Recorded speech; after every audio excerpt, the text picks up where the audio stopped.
Hi friends, welcome to ఆద్య సద్విక. అందరూ ఎలా ఉన్నారు? బాగున్నారా? ఈరోజు మనం ఎంతో చక్కటి కథ అయిన కన్నీటి విలువ గురించి తెలుసుకుందాం. కన్నీళ్ళు ఎల్లప్పుడూ దుఃఖాన్ని మాత్రమే సూచిస్తాయా? కొన్ని సందర్భాల్లో ఆనందాన్ని కూడా సూచిస్తాయి. అందుకే వాటిని మనం ఆనంద బాష్పాలు అంటాం. ఆ మాటకొస్తే కన్నీళ్ళు వెలువరించని భావోద్వేగాలు లేవు. కన్నీటి విలువ తెలియజేసే ఈ కథను మీతో పంచుకోవడానికి ఆనందిస్తున్నాను. ఇంకా కథను మొదలు పెడదాం. అది ఒక వసంతకాల ఉదయం. ఎక్కడ చూసినా విరబూసిన పసుపు, పచ్చ, ఎరుపు, నీలం, ఊదా అంటూ రంగురంగుల పువ్వులు, పక్షుల కిలకిలారావాలు, సెలయేళ్లు కూడా పాడుతున్నాయి. ఎటు తిరిగినా ఆనందం తాండవిస్తుంది. రాజభవనంలోని మహారాణి మధురిమాదేవి అప్పుడే నిద్రలేచింది. గవాక్షం నుంచి వెలుపలకు చూసింది. రాజధానంలోని రంగురంగుల పువ్వులు ఆమెకు కనువిందు చేశాయి.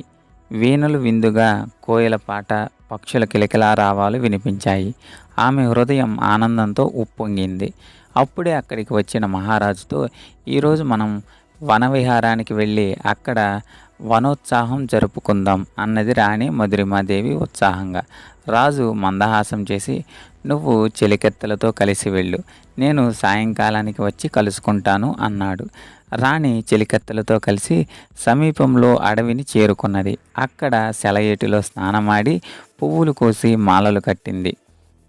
మధురమైన ఫలాలను అందుకుని తిన్నది. చెలికత్తెలతో కలిసి సీతాకోక చిలుకలను పట్టుకోవడానికి పరుగు తీస్తూ, పక్షులతో కలిసి పాడుతూ రోజంతా సమయం గడపడం తెలియకుండా సంతోషంగా గడిపింది. సాయంకాలమైంది. సూర్యాస్తమయంలో పక్షులన్నీ గూళ్ళకు చేరాయి. మెల్లమెల్లగా ఆకాశంలోని తారలు మెలమెల మెరవసాగాయి. అయితే వస్తానని మాట ఇచ్చి రాజు మాత్రం రాలేదు. చెప్పిన మాట మర్చిపోయాడా అని రాణి అనుమానపడింది.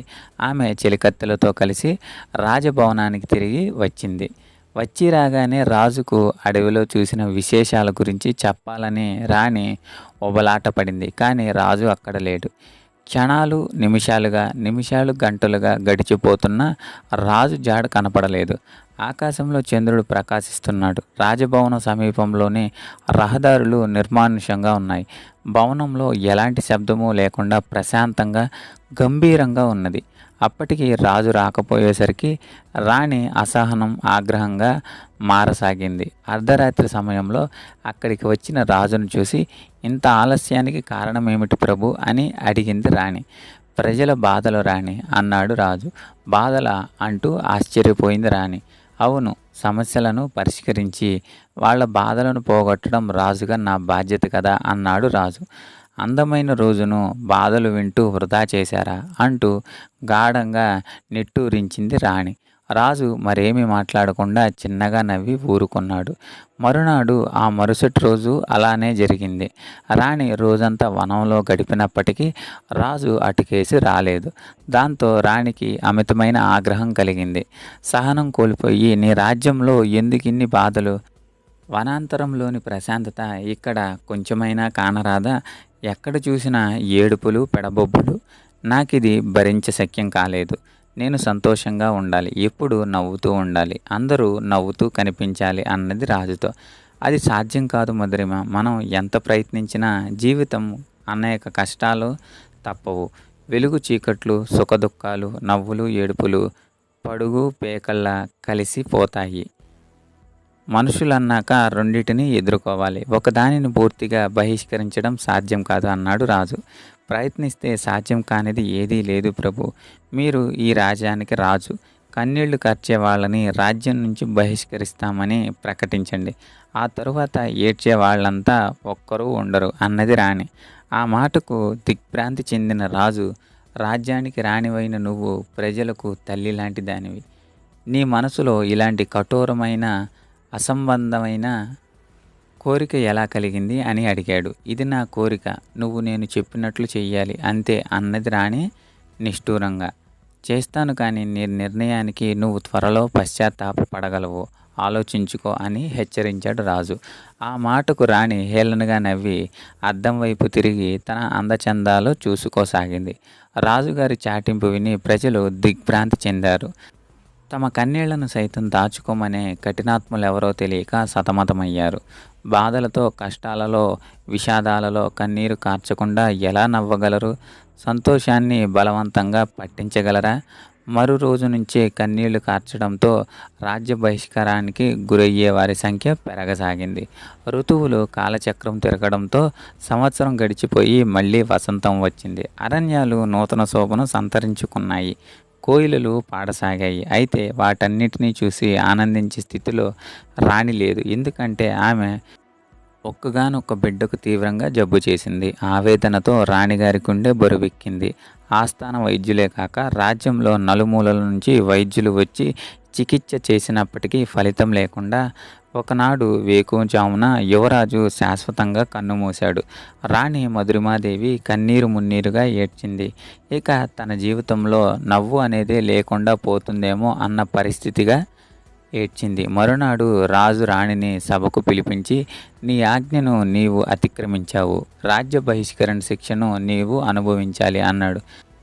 ఆ మాటకు రాణి నివ్వెరపోయింది. రాణినే బహిష్కరిస్తారా అన్నది ఆవేశంలో. నీ ఆజ్ఞానుసారం చట్టం చేశాను. చట్టం ముందు అందరూ సమానులే. రాజకుటుంబానికి సైతం అందులో మినహాయింపులు ఉండవు అన్నాడు రాజు గంభీరంగా. అప్పటికప్పుడే రాణి అడవికి వెళ్ళక తప్పలేదు. ఏ వన్యమృగాలకు ఆహారం కావాల్సి వస్తుందో కదా అని మౌనంగా విలపిస్తూ అడవి చేరిన ఆమెకు అక్కడ మనుషుల కంఠస్వరాలు వినిపించాయి. రాజ్యం నుంచి బహిష్కరించబడ్డ అభాగ్యులందరూ అక్కడే ఉన్నారు. వారు రాణిగారికి స్వాగతం పలికారు. ఆమె పుత్రశోకంలో పాలు పంచుకున్నారు, ఓదార్చారు. ఆమెకని ప్రత్యేకంగా ఒక కుటీరాన్ని నిర్మించారు. ఆమెను తమలో ఒకరిగా భావించి ఆమె అవసరాలన్నీ సమకూర్చసాగారు.